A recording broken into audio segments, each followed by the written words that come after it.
Corona के बढ़ते मामलों को लेकर राज्यों को एडवाइजरी जारी करने के बाद अब केंद्रीय स्वास्थ्य मंत्री मनसुख मंडाविया ने राज्यों के स्वास्थ्य मंत्रियों के साथ बैठक करके स्पष्ट संदेश दिया कि कोरोना से घबराने की नहीं बल्कि अलर्ट रहने की जरूरत है। मनसुख मांडविया ने कोरोना के बढ़ते केसों और सांस लेने संबंधी बीमार लोगों की बढ़ती संख्या को देखते हुए राज्यों के साथ उच्च स्तरीय समीक्षा बैठक की। बैठक में मनसुख मांडविया ने कई अहम बातें कही।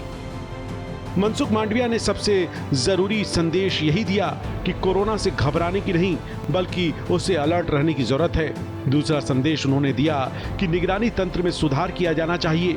मनसुख ने यह भी कहा कि कोरोना से निपटने के लिए सबको मिलकर काम करने की जरूरत है।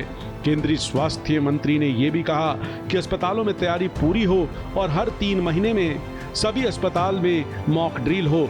उन्होंने ठंड के मौसम को देखते हुए निवारक उपाय भी करने को कहा और सबसे जरूरी बात मनसुख मांडविया ने ये कही कि गलत सूचना न फैलाई जाए और उन पर यकीन नहीं करना चाहिए। सरकार ने लोगों से अपील की है कि कोरोना से बचने के लिए वे साफ सफाई का ध्यान रखें और भीड़ भाड़ के इलाकों में जाने पर मास्क का इस्तेमाल करें। देखिए, हेल्थ मिनिस्ट्री बहुत संवेदनशील है और न केवल हेल्थ मिनिस्ट्री इस पर काम कर रहा है बल्कि समय समय पर प्रधानमंत्री ऐसी चीज़ों की सूचना स्वयं लेकर के कोशिश ये करते हैं कि लगातार इस पर निगरानी रखा जाए और इस पर किसी तरह का कोताही ना हो, किसी तरह की कमियां न रहे। और हेल्थ मिनिस्ट्री इस पर काम कर रहा है। हेल्थ मिनिस्ट्री आपको वस्तु स्थिति से आज ही अवगत कराएंगे। इस बीच केरल में कोरोना के नए वेरिएंट JN1 से संक्रमित मरीज के मिलने के बाद यूपी सरकार भी अलर्ट हो गई है। उप मुख्यमंत्री ब्रजेश पाठक ने कहा कि कोरोना महामारी से बचाव के लिए अस्पतालों में पहले से ही सभी जरूरी संसाधन मौजूद हैं। डरने वाली कोई बात नहीं है।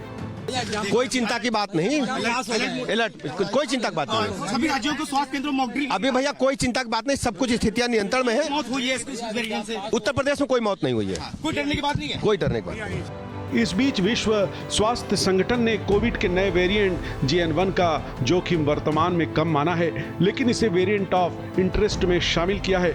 इसका मतलब ये हुआ कि वैज्ञानिक अब JN1 की निगरानी करेंगे और इसके प्रभाव और वैक्सीन के असर का आकलन करेंगे। लखनऊ से अनुज कुमार के साथ दिल्ली से रमेश सिंह, भारत एक्सप्रेस।